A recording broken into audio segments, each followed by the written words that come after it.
Salutare, oameni frumoși, salutare, oameni buni!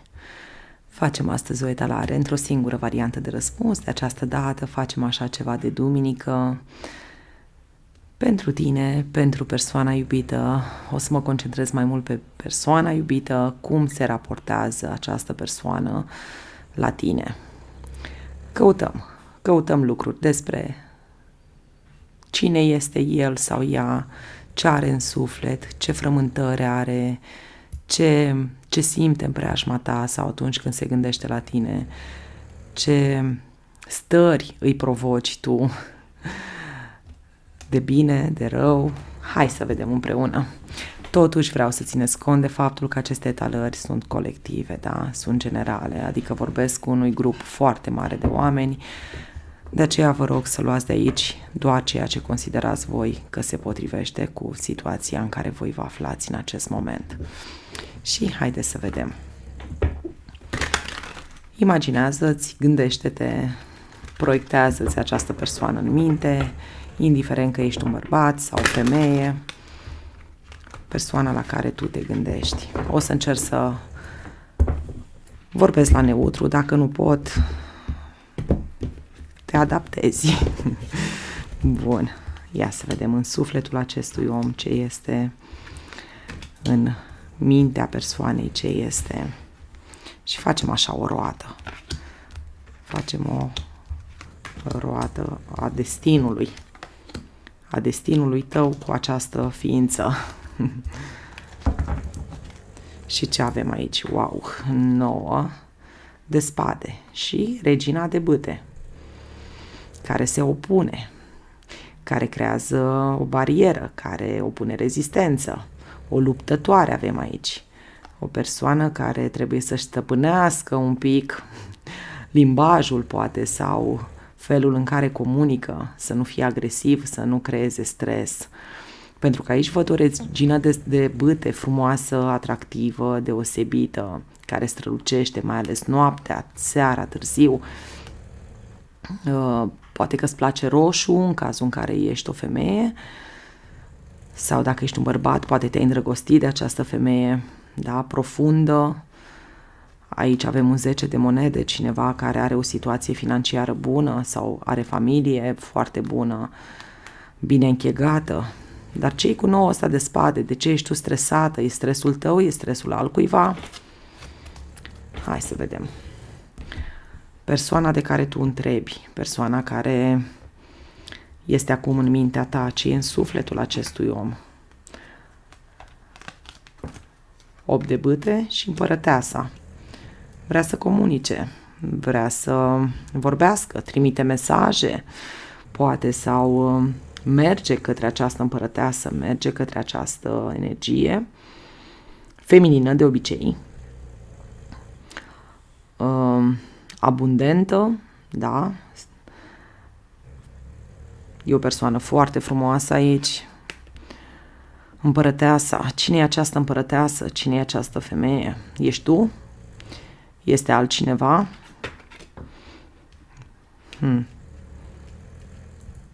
Energia de care tu întrebi.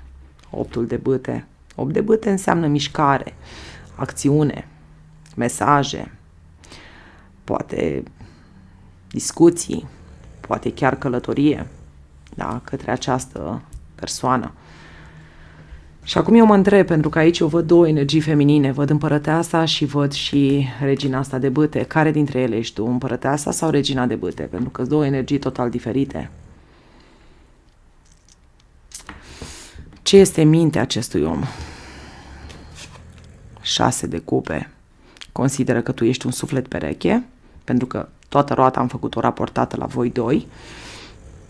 Consideră că aveți o relație de lungă durată, că vă cunoașteți de mult timp, poate. În cazul în care nu vă cunoașteți de mult timp, atunci simte o conexiune aparte cu tine,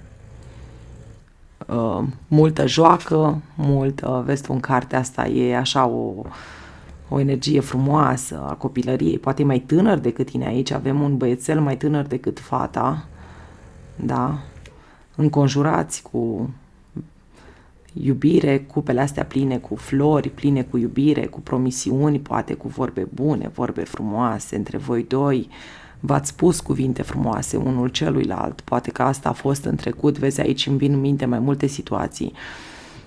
În cazul în care e o relație veche, da, începuturile voastre au fost așa pline de promisiuni, pline de vorbe bune, pline de tot ce a fost mai fain. Acum, dacă e o relație nouă, de asemenea are în minte, da, tot felul de gânduri, se gândește ce mesaje să-ți mai scrie, ce să-ți mai spună, să te impresioneze, să te îndulcească, să... Na, la o împărăteasă nu poți să mergi așa oricum. Împărăteasa de obicei este femeia visurilor acelui bărbat de care noi întrebăm. Deci dacă tu ești în energia asta, tu ești femeia visurilor lui. Ești exact ceea ce el și-a dorit. Ești totul pentru bărbatul ăsta. Dacă nu ești tu și tu ești regina de bâte pe care eu am văzut-o mai devreme, atunci, na, ce să zic, nu prea e bine. Dar dacă în unele cazuri, da, aici regina asta de bâte care e foarte indignată, supărată, luptă încă pentru această relație, este cineva pe care el sau ea, în cazul în care ești bărbat, a lăsat în urmă. Da, este o altă energie aici. Este cineva pe care, persoana de care tu întrebi, a lăsat în urmă. În alte cazuri vorbim despre cineva din familia acestui om, pentru că aici apare și 10 de monede, poate cineva din familia lui sau a ei. Ce mai avem? 7 de monede, așteaptă, așteptare, poate că, ia uite, 7 de monede, asul de monede, promisiuni, așteptare și promisiunea unui nou început, promisiunea unui nou drum, ca 2 licurici în întuneric, așa vă văd aici, sunteți 2 licurici în întuneric și căutați cumva calea asta către stabilitate. Dar 7 de monede și cu moneda de aici avem un 8 de monede, deci foarte multă muncă, o relație care se bazează mult pe efort, adică nu vine de la sine, nu este ceva ce vine de la sine sau ce a venit de la sine. Poate că, na, calea destinului vostru a fost presărată cu greutăți de-a lungul timpului, cu multă muncă, dar și cu rezultate pozitive, pentru că aici avem monedele, da, care arată abundența voastră plus împărăteasa. Iar aici avem turnul. Aici s-a întâmplat ceva. Sau se întâmplă ceva. Turnul vine să dărâme. E atunci când universul consideră că voi doi ați greșit cu ceva sau undeva este un blocaj, este ceva acolo. Turnul vine să dărâme tot ce voi ați construit cu greu, din câte văd. Și o să vedem, o să clarificăm așa fiecare carte. Iar aici avem puterea. Da, e un portal aici, este o trecere. Adică cumva arată faptul că în momentul în care reușiți să treceți peste această perioadă în care lucrurile o iau un pic razna, da, în care totul parcă se dărâmă, parcă nimic nu se mai construiește, parcă totul este în zadar, apare puterea. Puterea vine să te ajute pe tine să depășești acel moment, pe voi doi să depășiți acel moment. Important este ca persoana de care tu întrebi să renunțe la ego, să renunțe la, cum să spun, încăpățânare, da, încăpățânare, să renunțe la partea asta sălbatică și cumva să reușească să se lase cumva dominat de această împărăteasă, pentru că împărăteasa asta văd că este cea care trebuie cumva să nu să domine, încerc să găsesc un cuvânt mai blând, că nu e a domina aici, aici nu e vorba neapărat despre a domina pe celălalt, ci pur și simplu a-l îndruma, să se lase îndrumat, să se lase convins, da, că această persoană nu-i vrea răul, adică tu. Numai o secundă. Bun. Ce avem aici? Pajul de bâte. Entuziasmul de a reclădi, de a reface ceea ce s-a stricat între voi. Cu energie tânără, o energie parcă la început de drum, parcă chiar dacă aveți o vârstă, nu contează, da, este entuziasmul acela pe care l-ai atunci când ai 20 de ani și ai impresia că toată viața o ai în față și că totul e bine și frumos și că poți, știi, acel, nu contează, eu pot să merg mai departe, pot să mă ridic de aici ca o pasăre Phoenix. Și către ce vă îndreptați? Către o nouă cale. Și avem aici carul triumfal. Către o nouă cale, către o nouă perspectivă, către colaborare, către uniune, da. Să picați de acord, să fiți în echilibru, pentru că în carul triumfal, bine, a venit în poziție normală, ceea ce e foarte bine, ceea ce înseamnă că veți găsi o cale de mijloc. Dar dacă venea invers, de exemplu, cei doi cai, da, era ca și cum unul trage în stânga, unul în dreapta și atunci n-ați făcut nimic. Dar venind așa, eu văd că energia asta voastră de 6 de cupe se va revărsa până la urmă peste voi. Foarte importantă este energia feminină în toată această citire, pentru că energia feminină este cea care, din întuneric, cum s-ar spune, din umbră, trebuie să-l ridice pe celălalt, da? Să-l îndrume, să-l ridice, să-l susțină, să-i arate calea. Hai să mai pun așa cât o carte, pe aici, pe acolo. Comunicarea asta, la ce se referă?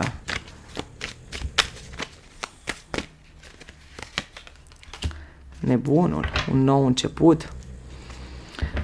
A lăsat totul în urmă. Vezi tu, cumva el are energia nebunului, tu ai energia împărătesei. De aceea tu ești cumva, dacă ești femeie, da, tu ești cumva cea care ai putea să-l îndrumi. Vezi, tu ești pisicuța asta sau cățelul ăsta din spatele nebunului, ești cel care sau cea care poți îndruma această persoană, pentru că această persoană văd că e cumva mai imatură, este cumva, chiar dacă are o vârstă, nu contează, dar prin felul în care gândește, prin felul în care acționează într-un fel impulsiv, așa, și tu trebuie să fii cea înțeleaptă, tu trebuie să fii cea împăciuitoare, deci cumva ți se dă ție această sarcină care nu e ușoară deloc, chiar nu e ușoară.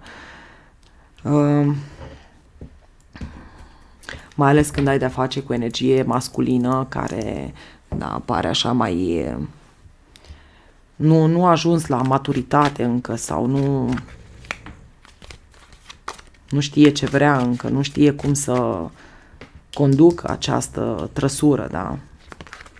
Și atunci dacă nu știi cum să conduci această trăsură, e posibil să o iei în toate direcțiile, da? Și să, uite, 10 de cupe. Da. Mi se confirmă încă o dată faptul că tu ești cea care ai putea să creezi ceva frumos. 10 de cupe este un ideal aici. Este ceva, o familie fericită, că ați putea face ceva împreună. Aveți șansa să creați ceva împreună, de la zero, de la nimic. Vezi tu cartea nebunului atunci când tu ștergi cu buretele tot. Da? Tot ce s-a întâmplat. Ok, a venit turnul ăsta, s-a întâmplat aici s-a întâmplat un eveniment nefericit. Poate fi o ruptură, poate fi o trădare, peste care v-a fost destul de greu să treceți. Ceva acolo, ceva a fost. Sau va fi dacă n-a fost. Dar văd că vi se dă șansa să o luați de la zero cumva. Totuși, tu ești cea care, ți-am zis în cazul în care ești o femeie, care ar trebui să oprești nebunul ăsta din a face o prostie, din a face, da, ceva negativ. Peste turn, mai vreau peste puterea ta. Către ce mergeți voi până la urmă. Aici cumva am impresia că ține de trecut și peste sufletele astea pereche. Și aici iarăși iau-te împărăteasa la capătul cărților. Vezi? Ești tu. Tu ești împărăteasa asta.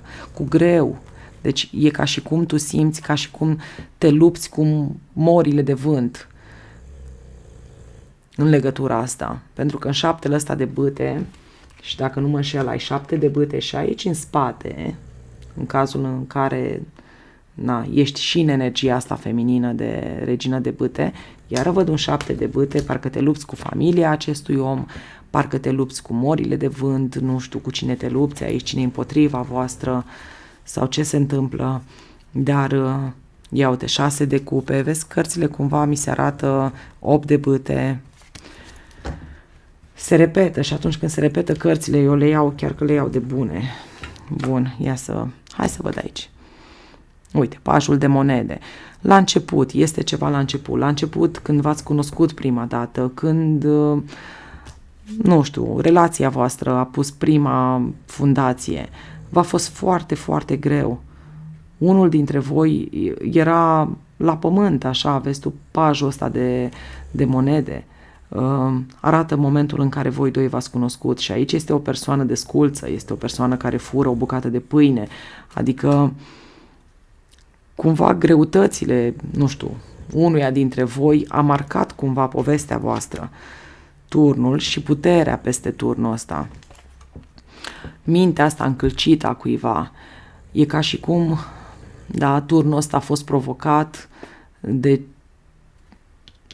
mintea încălcită a unuia dintre voi. Și aici este îngerul ăsta al temperanței, al puterii, care vine să vă ridice, să vă îndrepte, să facă curat. Principii vechi, nu știu, idei vechi, prejudecăți, vine să le șteargă, vine să lumineze mintea cuiva aici. Și cred că e mintea ta și aici diavolul, vezi tu? Diavolul, persoana asta poate că a avut ceva adicții, poate că a avut un moment de rătăcire, din care tu, ce s-a blurat camera, din care tu, cu greu, într-adevăr, și prin mult efort și cu multă luptă, ai reușit să scoți energia asta de acolo. Da. Hai să văd aici la capăt și aici un 6 de bâte și carul triumfal. Da, deci cu greu, într-adevăr, văd o relație greoaie, o relație care a trecut prin rele, prin necazuri, prin așteptări mari, poate că v-ați așteptat unul pe altul, poate că, da, cu greu ați reușit să ajungeți să creați ceva împreună, să formați această familie, să vă cumpărați o căsuță sau cam asta îmi arată cărțile. Și când a venit momentul ăsta turn, lucrurile au luat-o la vale. Da, și aici se cere foarte multă înțelepciune pentru a reuși să depășești acest moment. Acest moment în care parcă ai simțit că ți-a picat lumea în cap, că s-a dărâmat tot ce tu ai creat cu greu. A fost un moment din ăsta urât, foarte urât, în care ai crezut că nu o să mai fie nimic niciodată. Mă duce cu gândul, toată etalarea asta mă duce cu gândul la al doilea război mondial, când Germania a fost la pământ și ai văzut ce frumos s-a ridicat după. Cum s-a ridicat, cam asta văd eu aici. Da. Parcă așa a fost și relația ta cu acest om, sau este, sau va fi. Da. Hai să pun așa cât un mesaj. Și aici unul. Ups. Și aici vreau unul. Și peste problemele astea. Ia să vedem. Ce avem din oracol? Poate că tu sau poate că celălalt. Vezi, aici a fost un moment în care parcă ai vrut în momentul în care l-ai întâlnit sau el te-a întâlnit pe tine, acum nu știu care dintre voi, dar unul dintre voi a vrut să fugă. E ca și cum, parcă de ce ți-a fost frică de aia n-ai scăpat, parcă ai vrut să fugi de energia omului. Ai vrut să, nu știu, să stai departe, să ți-ai dat seama că nu o să fie chiar lapte și miere. Ai simțit, sufletul tău a simțit și a vrut să fugă, dar n-ai putut. N-ai putut nici cum. A fost o scăpare aici, ai avut un moment de scăpare, tu sau celălalt. Amintiri. Uite ce frumos. Amintiri în sufletul lui, în sufletul ei. Își amintește despre voi doi, despre cum a fost relația voastră sau are tot felul de gânduri. Peste necazul ăsta, da, fără speranță, disperare, ai simțit că te-ai rupt în bucăți, special energia feminină s-a simțit fără speranță. Poate o depresie ai traversat aici, ai trecut prin ceva extrem, extrem de greu. Și aici ce mai avem? Confesiune, în momentul în care persoana asta s-a confesat, în momentul în care ai avut claritate asupra lucrurilor, când ți-a spus exact ce și cum, poate că a venit și ți-a spus așa în față, uite, nu mai putem fi împreună, sau uite, eu sunt dependent de nu știu ce, sau uite, am pe altcineva, deși nu văd alte, am văzut, am văzut Regina de Bâte aici, am pe altcineva sau, da, sunt îndrăgostit de o altă femeie, atunci parcă toată lumea asta ți-a picat în cap. Și aici, în viitor, da, inima voastră, cumva împreună, dacă reușiți să treceți peste momentele astea, merge către deschidere, da, îți mai deschizi odată inima în fața acestui om, văd. Îți mai deschizi odată inima. Mai încerci odată. Sau în cazul în care nu mai ești cu această persoană, chiar și știi bine că acolo nu se mai poate nimic, se pare că în viitor ție îți mai apare o șansă aici. Îți mai apare cineva pentru care tu îți deschizi din nou inima. Foarte interesantă etalarea asta mi s-a părut. Așa o poveste, parcă o viață întreagă în câteva cărți. Cam așa am văzut-o. Începuturile voastre, cum v-ați chinuit împreună să clădiți ceva frumos, totul s-a distrus dintr-o dată, poate că ai pierdut persoana asta, poate că într-adevăr ai pierdut-o cu totul, da? Disperarea ta, necazul acesta prin care tu ai trecut, momentul ăsta crucial în care tu te-ai pierdut aproape cu totul și totuși ai avut puterea să te ridici. Da. Și cum mergi către ceva frumos până la urmă. În unele cazuri e posibil, da, dacă tu ai pierdut persoana asta cu totul, să fie aici doar amintirile legate de această persoană și aici toată etalarea asta să se refere la sufletul tău, la inima ta, la amintirile tale, gândurile tale. Dar dacă nu, atunci este el sau ea cel de care tu întrebi. Voi doi, de fapt, este povestea voastră. Nu știu a cui, dar este povestea cuiva aici. E ca un film. Bun, drăguților, cam atât am avut, ce să zic. Mi se pare așa un pic nostalgică, parcă așa ca o zi de toamnă. Ca o zi de toamnă. Așa, exact cum e aici în imaginea asta, o zi de toamnă, târzie.